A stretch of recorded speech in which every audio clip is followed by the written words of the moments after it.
আজকের মুভিটার নাম হচ্ছে থালাবান। কাহিনীর শুরুতে আমরা ডিওয়াইএসপি ভানুকে দেখি যে সে একটা মিডিয়ার শোর মধ্যে এসেছে, আর মিডিয়ার এই শোর মধ্যে সবাই এক একজন বড় অফিসারকে ডাক দেয়, এনে তাদেরকে দিয়ে এখানে পুরো এক একটা এপিসোড শেষ করায় যে তাদের পুরোনো দিনের বা কিছু একটা বড় কেস ব্যাপার নিয়ে। আর সেই জায়গার মধ্যে ভানুও এসেছে। তখন ভানু অফিসার সেই অ্যাঙ্কারটাকে বলতে শুরু করে যে আমি যদি কথা বলতে বলতে যদি কোনো কিছু ভুলভাল বলে ফেলি তাহলে কিন্তু পরে এগুলি আমি বসেই কাট করব। এখানে যদি তোমরা রাজি হও তাহলে গিয়ে আমি এখানে ইন্টারভিউ দেবো, না হলে কিন্তু আমি দেবো না। তারপর এখানে ওরা রাজি হয়ে যায় মিডিয়ার লোকেরা। তারপরে উদয় ভানু গিয়ে কাহিনী বলতে শুরু করে। কাহিনীটা ছিল 2019-এর। কাহিনীর মেন রোলের মধ্যে আছে কার্তিক আর জয়াশঙ্কর। তারা দুজনই বড় অফিসার, আর কার্তিক এসপি। তারপরে আমরা কার্তিককে দেখি যে কার্তিক আজকে এই পুলিশ স্টেশনের মধ্যে তার ট্রান্সফার হয়েছে।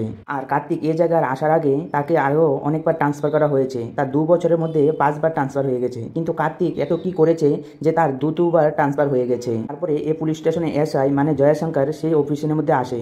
তখনই এসে কার্তিকের সঙ্গে দেখা করে।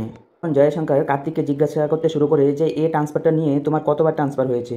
তখন কার্তিক বলে যে 1.5 বছরের মধ্যে আমার 5বার ট্রান্সফার হয়েছে, এখানে 5তম ট্রান্সফার চলছে। কার্তিক সঙ্গে আবার এটাও বলে যে সে সবসময় সত্য কথা নিয়েই চলে, আর পুলিশ স্টেশনের মধ্যে কোনো অফিসারও যদি তার উপর কিছু বলে যে মিথ্যা কথা বলার জন্য, সে মিথ্যা কথা বলতে পারে না, আর সবসময় সে ন্যায্য পথেই চলে থাকে। এই কারণে কার্তিকের 5বার ট্রান্সফার হয়েছে। তখনই আমরা জানতে পারি যে এই যে পুলিশ স্টেশনের মধ্যে অনেক হাবিলদার অনেক অফিসার আছে জয়শঙ্করকে দেখতে পারে না। আর তখনই আমরা জানতে পারি যে জয়শঙ্কর অনেক রাগী মানুষ। তারপরে এখান থেকে আমাদেরকে কিছু 2 বছরের পুরনো একটা কাহিনীকে দেখায়, যে অফিসার রাঘুর কাহিনী।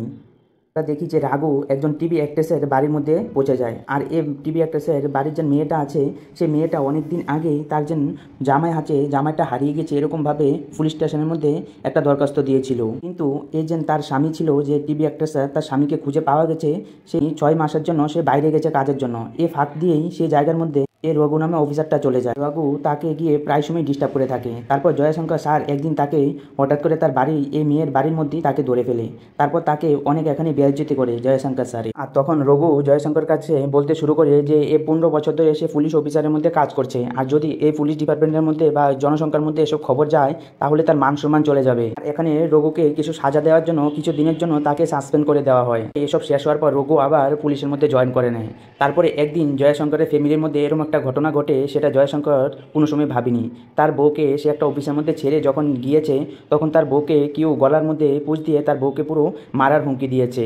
তারপরে জয়শঙ্করের কানের মধ্যে যখন এই খবরটা যায় যে তার বউ এখন হসপিটালের মধ্যে ভর্তি আছে, এসব হয়েছে, তারপর সে দৌড়ে আবার হসপিটালের মধ্যে যায়। তখনই আমরা জানতে পারি যে এই যে চাকুটা মেরেছিল তার নাম হচ্ছে জোসে। তারপরে জোসেফকে যখন জয়শঙ্কর স্যারের টিম গিয়ে ওকে ধরে, তখন জোসেফ বলতে শুরু করে যে টার্গেট কিন্তু অন্য কেউ ছিল, সে ভুলবশত জয় স্যারের বউকে সেই চাকু দিয়ে ঘাই মেরেছে। তারপরে জয়শঙ্করের বউ তো মোটামুটি পরে ঠিক হয়ে গেছে 6 মাস পরে, কিন্তু তার পুরোপুরি ঠিক হতে প্রায় 2 বছরের উপর লেগেছে। সে তবুও ঠিক করে হাঁটতে পারছে না। তারপরে কাহিনী আবার প্রেজেন্টের মধ্যে চলে আসে। তারপর ইন্সপেক্টর কার্তিকের কাছে খবর আসে যে তার বন্ধু ছোটোবেলার সেই লকআপের মধ্যে আছে, মনু তার নাম। তারপরে মনু কার্তিককে বলতে শুরু করে যে আমি কেবলের কাজ করে থাকি, আর এই কেবলের কাজ করতে করতে আমার সাথে অন্য আরেকজন কেবলের কাজ করার জন্য কম্বিনেশনের মধ্যে নেমে গেছে। সে ঠিক করে মানুষের কেবলের তারও ঠিক করে দিত না, কিন্তু আমাকে প্রচুর ডিস্টার্ব করতো। পরে সেই কেবলওয়ালাটাকে মনু একদিন মারতে যায়। যখন এ মারতে গেছে তখন সেই কেবলওয়ালাটাকে মারতে পারেনি। সে ভেবেছে যে ওকে মেরে ফেলবে, কিন্তু সেই কেবলওয়ালাটাকে ও মারেনি। আর কিছুদিন পরই তার বিয়ে। তাকে এই জেলখানার মধ্যে থাকলে তাহলে তার যে নতুন বিয়ে করবে, পরে তার বিয়ে ভেঙে যাবে। তারপর কার্তিকের এসব কথা শুনে তার উপর বিশ্বাস আসে যে সে সত্যি কথাই বলছে। তারপরে আমরা মারিয়ামকে দেখি। মারিয়াম হচ্ছে জোসির ওয়াইফ। তারপরে জয়শঙ্কর যখন সেই থানার মধ্যে আসে, এসে বলে যে মনুকে তার কাছে আনার জন্য, তখন এখান থেকে একজন অফিসার গিয়ে সে জয়শঙ্করকে বলতে শুরু করে যে কার্তিক স্যার সে মনুকে ছেড়ে দিয়েছে। তারপরে জয়শঙ্কর স্যার কার্তিকের কাছে যায়। কার্তিককে গিয়ে বলতে শুরু করে যে তুমি আমার পারমিশন ছাড়া তুমি মনুকে কিভাবে ছেড়েছ। তারপরে কার্তিক বলতে শুরু করে যে আমি আপনাকে অনেকবার ফোন করেছি, আর আমি আগেই বলেছি যেটা আমার ভালো লাগবে, যেটা পুরোপুরি একদম সত্য থাকবে, সেটার সাথেই আমি থাকবো। তারপর তাদের মধ্যে এরকম কথাবার্তা নিয়ে অনেকক্ষণ ধরে এখানে তাদের লড়াই চলতে থাকে। তখনই আমরা আবার এটাও বুঝতে পারি যে কার্তিকের এতবার যেন ট্রান্সফার হয়েছে, এ কারণেই ট্রান্সফার হয়েছে, কারণ কার্তিক কোনো সময় তার বড় অফিসারের নিচে সে মাথা নিচু করে না। তখনই সে জায়গার মধ্যে জয়শঙ্কর স্যারের মাথা গরম হয়ে যায়। তারপর সে চলে যায় মনুকে আবার ধরে আনার জন্য। আর তখনই সেই জায়গার মধ্যে মারিয়া চলে আসে। এসে সেই জয়শঙ্কর স্যারকে বলতে শুরু করে যে তার হাজব্যান্ডকে ছেড়ে দেওয়ার জন্য, আর তার যত টাকা পয়সা লাগবে সব কিছু ও দিতে রাজি আছে। তারপরে জয়শঙ্কর এখানে সে মারিয়াকে বকা দিয়ে এখান থেকে চলে আসে। আর রঘু একজনের সাথে সে অনেকগুলি কথা বলতে শুরু করে মারিয়ার ব্যাপারে। সঙ্গে রঘু এটাও বলতে শুরু করে যে মারিয়া আর জয়শঙ্করের মধ্যে কিছু না কিছু একটা চলছে, কারণ এখানে রঘু জয়শঙ্কর স্যারকে কোনোভাবেই দেখতে পারতো না। তারপরে জয়শঙ্কর জয়শঙ্কর স্যার সেই চলে যায় মনুকে ধরার জন্য। তারপর মনুকে ধরে এনে জেলের মধ্যে এনে রেখে দেয়। তারপরে কিছুদিন পরেই জয়শঙ্করের এলাকার মধ্যে অনেক বড় একটা ফেস্টিভ্যাল হচ্ছে। আর এই ফেস্টিভ্যালের জন্য যে জয়শঙ্করের যে বউ আছে, জয়শঙ্করের শালা তার বউকে নিয়ে গেছে। পরের দিনই জেল থেকে মনু ছুটে এসেছে। পরে আমরা দেখি রাঘুকে, যে রাঘু ইন্সপেক্টর কার্তিকের কাছে যায় যে কিছুদিনে তাকে ছুটি দেওয়ার জন্য। সে বলতে শুরু করে যে তার কিছুদিনের জন্য সে তার গ্রামের বাড়িতে যাবে, সেখানে কিছু কাজ আছে। আর এসব কথা শোনার পর কার্তিক তাকে কিছুদিনের জন্য ছুটিতে পাঠিয়ে দেয়।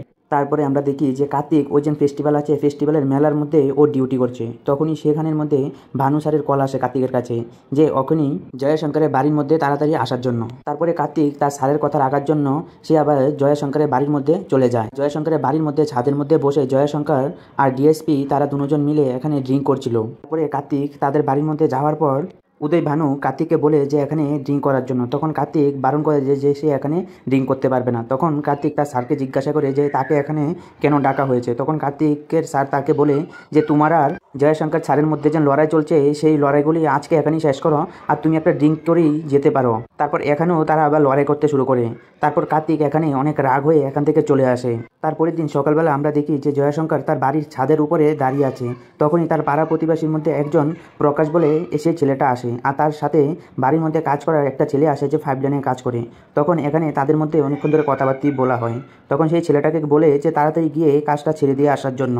জয়শঙ্করের বাড়ির মধ্যে যেন কাজ করতে এসেছে তার নাম হচ্ছে জীবন। তখন জীবন গিয়ে তার বাড়ির ভিতরে গিয়ে কাজ করতে শুরু করে।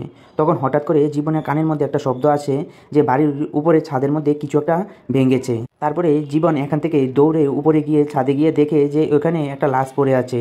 তারপরে এই জায়গার মধ্যে জীবনও এই লাশটাকে দেখে সেও এখানে অনেক ভয় পেয়ে যায়। তারপর জীবন এখান থেকে দৌড়িয়ে সেই সবাইকে ডাকতে শুরু করে। তারপর ধীরে ধীরে এখানে ভিড় জমতে শুরু হয়। তারপরে সেই জায়গার মধ্যে পুলিশরাও চলে আসে। আর সবার এরকম লাগছিল যে এই মার্ডারটাকে শঙ্করই এই মার্ডারটাকে করেছে, সবার এরকমই লাগছিল। জায়গার মধ্যে কার্তিক আর উদয় ভানু স্যারও সেই জায়গার মধ্যে চলে আসে। তখন উদয় ভানু স্যার বলে যে কিছুক্ষণ পর সেই জায়গার মধ্যে এসআই স্যার আসবে, আর তোকে যদি কিছু জিজ্ঞাসা করে তাহলে তুই বলবি যে আমি কিছু জানি না। কার্তিককে এসব কথা বলছে। কার্তিক বলছে যদি আমাকে স্যার সত্যি কথা জিজ্ঞাসা করে আমি কিন্তু এসব কথা বলে দিতে পারবো, আমি মিথ্যা কথা বলতে পারবো না।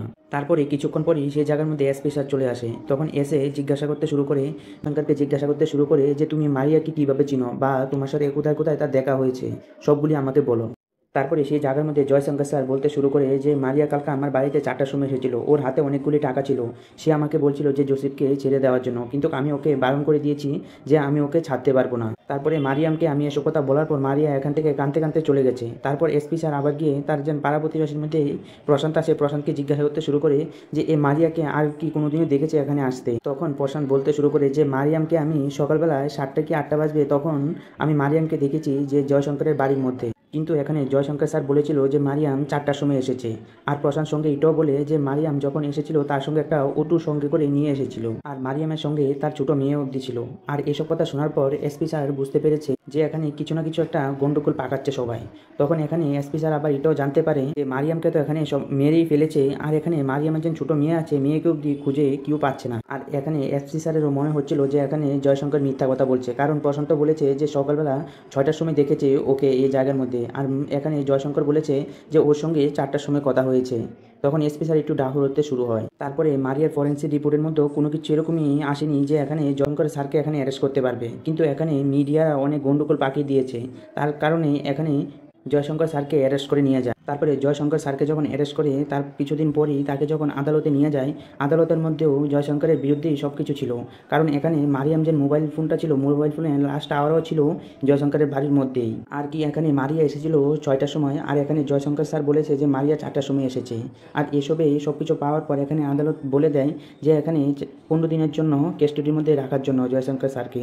তারপরে আমরা দেখি যে কার্তিকের আত্মীয় অনেক বড় মন্ত্রী, আর কার্তিককে এই কেসটা দিয়ে দেয় যে কার্তিক এই কেসটা দেখার জন্য।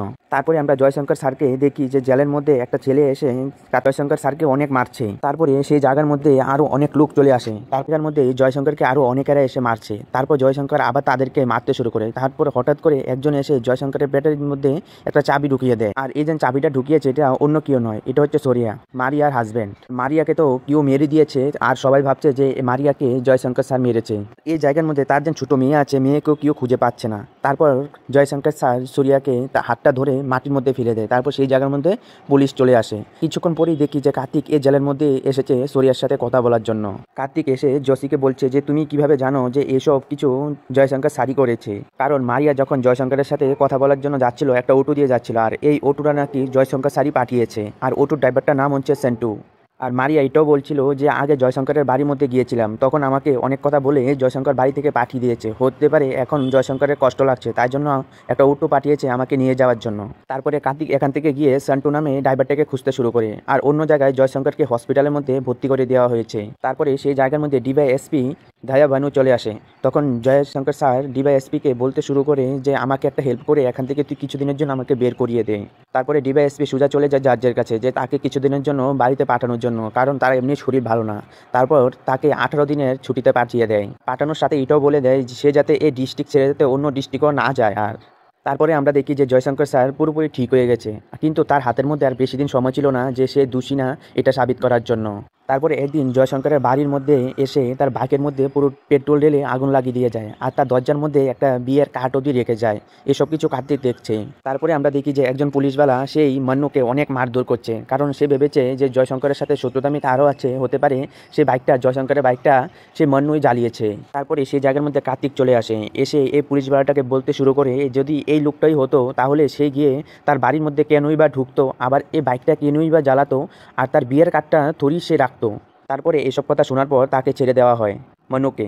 তারপরে কিছুদিন যাওয়ার পর কার্তিকের কাছে একটা খবর আসে, একজন পুলিশওয়ালা বলে যে সন্টু নামে এই লোকটা আগেও জয়শঙ্করের একটা কেসের মধ্যে ছিল, আর এই সন্টুর সাথে সাথে শিবদাস বলে একজন বড় ইন্সপেক্টর ছিল, সেই ইন্সপেক্টরের ছেলেও এইসব কাজের মধ্যে পুরো জড়িত ছিল। তারপর কার্তিক চলে যায় সেই শিবদাসের সাথে দেখা করার জন্য, আর শিবদাস সে রিটায়ার এএসআই। তারপরে এই জায়গার মধ্যে শিবদাস বলতে শুরু করে যে এই কেসটার মধ্যে আমার বেটা অরুণও ছিল, কিন্তু অরুণ এখন আর নেই এই জায়গার মধ্যে, ও একটা আইল্যান্ডের মধ্যে চলে গেছে, সেখানে গিয়েই ও কাজকর্ম করছে। তখন শিবদাসন বলতে শুরু করে যে আমার ছেলের সাথে ছান্টুও ছিল, আর তাদের একটা ফ্রেন্ড গ্রুপ ওরা জঙ্গলের দিকে হাঁটাফেরা করছিল। তখন সেই জায়গার মধ্যে একজন পুলিশওয়ালা চলে এসে তাদের সাথে খারাপ ব্যবহার করছিল, তার জন্য অরুণের সব বন্ধুরা মিলে আর চেন্টু মিলে সে পুলিশ অফিসারটাকে মারতে শুরু করেছিল। তখন সেই জায়গার মধ্যে জয়শঙ্কর স্যার গিয়ে ওদেরকে মারতে শুরু করে, ওদের মধ্যে অরুণকে ওরা বেশি মারে, আর সেই জায়গার মধ্যে সেন্টু তো গিয়ে এখানে জয়শঙ্করের গায়ের উপর হামলাই করে দিয়েছিল। তখন শিবদাস আবার এটাও বলতে শুরু করে যে এখানে এতগুলি ঘটনা হয়ে গেছে, তবু এখানে আমার ছেলের নামে মামলা হয়নি, কারণ আমি এই অফিসের মধ্যে কাজ করতাম, তাই জন্য আমার ছেলেকে আমি বাঁচিয়ে নিয়েছিলাম। সেই জায়গার মধ্যে শিবদাস আবার বলতে শুরু করে যে আমার ছেলেকে এখান থেকে আনার পর আমি ওকে বেঙ্গালুরুতে পাঠিয়ে দিয়েছি, তারপর বেঙ্গালুরুতে পড়াশোনা শেষ করে ও আয়ারল্যান্ড চলে গেছে, এখানে ও খুব সুন্দরভাবে এখন আছে। তারপরে পুলিশের সিসিটিভি ক্যামেরার মধ্যে সে যেন সেন্টু যেন অটোটা চলিয়েছিল, সেই অটোর যে গাড়ির নাম্বার আছে সেই নাম্বারটা পুলিশরা পেয়ে যায়। তারপর এই নাম্বারটা নিয়ে কার্তিক চলে যায় সেই ঠিকানার মধ্যে। তারপরে সেই ঠিকানার মধ্যে গিয়ে দেখে যে রঘুকে, তখন তো রঘুকে দেখে এখানে কার্তিক এখানে পুরো আশ্চর্যজনক হয়ে গেছে, কারণ রঘু তো বলেছিল যে ওর একটা কাজ আছে, কাজ থাকলে সে এখানে কি করছে। তখন সেই জায়গার মধ্যে জানতে পারে এই বাড়িটা রঘুরই। তখন রঘুকে জিজ্ঞাসা করে যে তোমার কি কোনো অটো আছে, তখন রঘু বলে যে আছে। তারপর গিয়ে অটোটাকে দেখায়, তখন অটোর নাম্বারটা আর গাড়ির উপরে অনেক কিছু কাদা লেগে আছে। তখন জিজ্ঞাসা করছে যে অটোটা কার, তখন সে বলে দেয় যে অটোটা আমার বাবা ছিল, বাবা আমাকে দিয়ে, তাই জন্য অটোটাকে আমি এভাবেই রেখে দিয়েছি। এই জায়গার মধ্যে কার্তিকের সন্দেহ শুধু রঘুর উপর বেরিয়ে যাচ্ছে। আর এই দিন রাত্রেবেলায় হঠাৎ করে একটা আশ্চর্যজনক ঘটনা ঘটে যায়, কারণ এখানে মারিয়ার যে মেয়েটা আছে, মারিয়ার মেয়েটা মারিয়ার বাড়ির মধ্যে চলে এসে পড়েছিল, কিন্তু মারিয়ার মেয়েটা কোথা থেকে এসেছে, কে বা ছেড়ে দিয়ে গেছে কেউই জানে না। তারপরে কার্তিকের কাছে যখন খবর আসে যে মারিয়ার মেয়েটা এখানে চলে এসেছে, তারপর কার্তিক তার সাথে কথা বলার জন্য চলে আসে। তারপর তাকে ধীরে ধীরে বলতে শুরু করে যে এখানে চোর ফটোটা দেখিয়ে যে এই কি সেই যে তোমাদেরকে জয়শঙ্করের বাড়ির মধ্যে নিয়ে গেছিল অটো ড্রাইভারটা। তখন সেই মেয়েটা বলে যে হ্যাঁ উনি আমাদেরকে নিয়ে গিয়েছিল। তখন আমরা এটাও জানতে পারি যে এতদিন ধরে সন্টুই এই মেয়েটাকে বাড়ির মধ্যে রেখেছিল। তারপরে আমরা দেখতে পারি যে আরেক থানার বেনি নামে একজন অফিসার সেন্টুর পুরো লাস্ট লোকেশন ও বের করে নেয়। তারপর কার্তিককে বলে যে এরকম এরকম ব্যাপার। তারপর কার্তিক আবার সেই স্থানে পৌঁছে যায়। পরে সেই ঠিকানার মধ্যে গিয়ে দেখে যে একজন বয়স্ক লোককে, তখন তাকে জিজ্ঞাসা করে যে এখানে কি সন্টু ছিল নাকি। তখন সেই বয়স্ক লোকটা বলে সন্টুও ছিল, আরেকটা মেয়েকে এই ঘরের মধ্যে ও বেঁধে রেখে দিয়েছিল, আর এই মেয়েটা খুব চিল্লাচ্ছিল। তারপরে সেই জায়গা থেকে কার্তিক চলে আসে। তারপর ওই দিন রাত্রেবেলায় জয়শঙ্করের কাছে একটা ফোন আসে, তখন বলতে শুরু করে যে এখানে সন্টুকে মেরে কার্তিক তার বাড়ির মধ্যে লুকিয়ে রেখেছে। তারপরে দেখি ওই দিন রাত্রেবেলায় কার্তিক যখন তার মার সাথে কথা বলছিল, তখন হঠাৎ করে তার বাড়ির লাইট চলে যায়। তারপর কার্তিক যখন তার বাড়ি থেকে বেরোয় তখন দেখে যে তার বাড়ির সামনে একটা অটো দাঁড় করানো আছে, আর এই অটোটা সন্টুর অটো। তখন দেখে যে একটা লার্কির একটা বাক্স বানিয়ে তার ভিতরে একটা লাশ রাখা আছে। তারপর আমরা দেখতে পাই যে লাশটা সন্টুর। তারপরে সেই জায়গার মধ্যে জয়শঙ্কর চলে আসে। তারপর জয়শঙ্কর আসার সাথে সাথে কার্তিক ওর উপর মারতে শুরু করে। তখন জয়শঙ্কর তাকে বোঝানোর চেষ্টা শুরু করে যে দেখ, তুই একসব যা করছিস সেটা ঠিক না, কারণ হচ্ছে এখানে আমাকে আর তোকে কেউ ফাঁসানোর চেষ্টা করছে। তারপরে কিউ আবার পুলিশ থানার মধ্যে কল করে জানিয়ে দিয়েছে যে কার্তিকের ঘরের মধ্যে সন্টুর বডি পাওয়া গেছে। তারপরে ডিওয়াইএসপি কেও এই কথা জানিয়ে দেওয়া হয়েছে। তারপরে পুরো পুলিশ তাদের ফোর্স নিয়ে কার্তিকের বাড়ির মধ্যে এসে পড়ে। তখন এর আগে কার্তিক আর জয়শঙ্কর তাদের বাড়ি থেকে বেরিয়ে গেছিল। তারপর কার্তিক গাড়ির মধ্যে বসে বেনি তাকে একটা ভয়েস SMS করেছিল। তখন এই SMS-টা শুনে যে বেনির কাছে একটা বড় একটা জিনিস হাত লেগেছে, আর কিছুক্ষণ পরেই এই কেসটা পুরো সলভ হয়ে যাবে। তারপর যখন বেনিকে কল লাগায় তখন বেনির কাছে কোনো কল ঢুকছিল না। তারপর জয়শঙ্কর আর কার্তিক তাদের বাড়ির মধ্যে যায়, বেনির বাড়িতে। তারপর বেনির বাড়িতে গিয়ে শুনে যে বেনি সকাল থেকে বেরিয়ে গেছে, সে এখনো বাড়িতে আসেনি। তারপর বেনি বাড়ি থেকে বলে একটা মোবাইল আর এই তাদের বেনির বাড়ি গাড়িটা নিয়ে তারা বেরিয়ে যায় আবার। আর তারা বেনির বাড়িতে এটাও জেনেছিল যে সকাল সকাল বেনি পাসপোর্ট অফিসের মধ্যে গিয়েছিল। তারপর জয়শঙ্কর আর কার্তিক তারা আবার পাসপোর্ট অফিসে চলে যায়। তখন এখানকার একজন কর্মচারী বলতে শুরু করে যে এই স্যারটা এখানে এসেছিল, এসে 5 জনের নাম দিয়েছিল যে তাদেরকে এখানে তাদের নামে কি এখানে কোনো পাসপোর্ট আছে কিনা। এদের নামের মধ্যে অরুণের নামটাও সেই জায়গার মধ্যে ছিল, আর সেই জায়গার মধ্যে সেন্টুর নাম অবধি ছিল। আর এই জায়গার মধ্যে যাদের কাছে টিকমার্ক করা আছে তাদের কাছে পাসপোর্ট আছে, আর যাদের কাছে টিকমার্ক করা নেই তাদের কাছে কোনো পাসপোর্টই নেই। তারপরে জয়শঙ্কর আর কার্তিক পুলিশ থানার মধ্যে ফোন করে বেনির লাস্ট লোকেশন কোথায় আছে সেটা বের করে নিয়েছিল। তারপর তারা পথে দিয়ে যাচ্ছিল, তখন হঠাৎ করে দেখে যে অরুণের ছবি টাঙানো, অরুণের মৃত্যু হয়ে গেছে। তারপরে সেই জায়গার মধ্যে তারা দুজন আবার যায়, সেখানে গিয়ে আবার জানতে পারে অরুণ আইল্যান্ডের মধ্যে ছিল, সেখানেই তার মৃত্যু হয়ে গেছে। তারপর এই দিন রাত্রেবেলা আরেকটা তারপর ওই দিন রাত্রেবেলা কার্তিকের কাছে একটা ফোন আসে। তখন সেই ফোনটাতে বলে যে কার্তিক কোনো সময় দেশের বাইরে যায়নি। আর তখনই তারা জানতে পারে যে শিবদাস তাদের সঙ্গে কিছু একটা মিথ্যা কথা বানাচ্ছে। তারপরে জয়শঙ্কর আর কার্তিক চলে যায় শিবদাসের বাড়ির মধ্যে। তারপর শিবদাসকে গিয়ে জিজ্ঞাসা করতে শুরু করে যে শিবদাস এত মিথ্যা কথা কেন বানাচ্ছে, কারণ তার ছেলে কোনো সময় দেশের বাইরেই যায়নি। আর এখানে শিবদাস তো কোনো রকমই মানতে চাচ্ছিল না যে তার ছেলে বাইরে যায়নি। তারপরে শিবদাস কিছু না বলে একটা রুমের মধ্যে চলে যাচ্ছে। তখন জয়শঙ্করও তার পিছে পিছে হাঁটছে। তখন হঠাৎ করে কার্তিকের কানের মধ্যে একটা শব্দ আছে যে ছাদের উপর কিছু একটা হচ্ছে। তারপর কার্তিক আবার ছাদের উপরে উঠে যায়। এর মধ্যে ঢুকে দেখে যে শিবদাস তার ছেলের ফটোর সামনে বসে কান্না করছে। তারপর আমাদেরকে আবার ফ্ল্যাশব্যাকে নিয়ে যায়। ফ্ল্যাশব্যাকের মধ্যে দেখায় যে শিবদাসের ছেলেকে যেন ওরা অ্যারেস্ট করে থানার মধ্যে নিয়েছিল, তখন যেন জয়শঙ্কর স্যার ওকে মেরেছিল। তখন তাকে বলেছিল যে ছেড়ে দেওয়ার জন্য জয়শঙ্কর স্যারকে শিবদাস যেন বারবার বলেছিল। তারপর যেন এই থানার মধ্যে শিবদাস যেন আবার তার ছেলেকে মেরেছে, তখন তার অপমান লেগেছে শিবদাসের ছেলের। তারপর সে যখন ডিউটি করে এসে দেখে তার ছেলে ফাঁসি দিয়ে মারা গেছে। তারপর এসব কথাবার্তা সে কাউকেই বলিনি। আর অরুণের বডিটা সে তার বাড়ির মধ্যেই পুরো খাদিয়ে রেখেছিল, আর তার সঙ্গে তার যেন অফিসে কাজ করতো তার একজন বন্ধুকে ডেকে এসব কাজ করেছে শিবদাস। তারপরে নিচে শিবদাস আর এখানে জয়শঙ্করের মধ্যে পুরো মারপিট হয়ে যায়, আর উপরে কার্তিক আর যেন তাদের বাড়িতে একটা লোক ছিল তাদের মধ্যে এখানে মারপিট হয়ে যায়। তারপর লাস্ট অব্দি কার্তিক আর জয়শঙ্কর এখানে জিতে যায়, আর সেই জায়গার মধ্যে ভানুকেও দেখতে পায়। তারপরে জয়শঙ্কর সে নিজে স্বীকার করে যে এসবের পিছনে তারই দায় ছিল।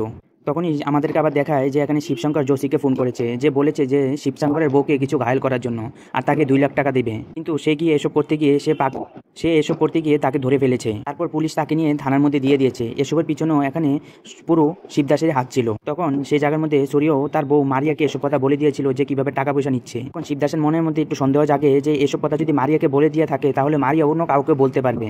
তারপর সন্টুকে বেজে যে মারিয়াকে তার বাড়ি থেকে উঠিয়ে আনার জন্য। তারপরে সন্টু মারিয়াকে নিয়ে শিবশঙ্করের বাড়ির মধ্যে চলে যায়। সেই বাড়ির মধ্যে গিয়ে মারিয়ার যে মোবাইলটা আছে, মোবাইলটার সিমটা সেখানেই ভেঙে ফেলে দিয়ে চলে আসে, কারণ এখানে যদি কেউ তার লাস্ট লোকেশন চেক করে তখন পাবে যে শঙ্করের বাড়ির মধ্যেই। তখন সন্টু আবার মারিয়াকে বলে যে শিবদাসন স্যার তোমাকে অন্য একটা বাড়ির মধ্যে ডাকছে, সেই বাড়ির মধ্যে যাওয়ার জন্য।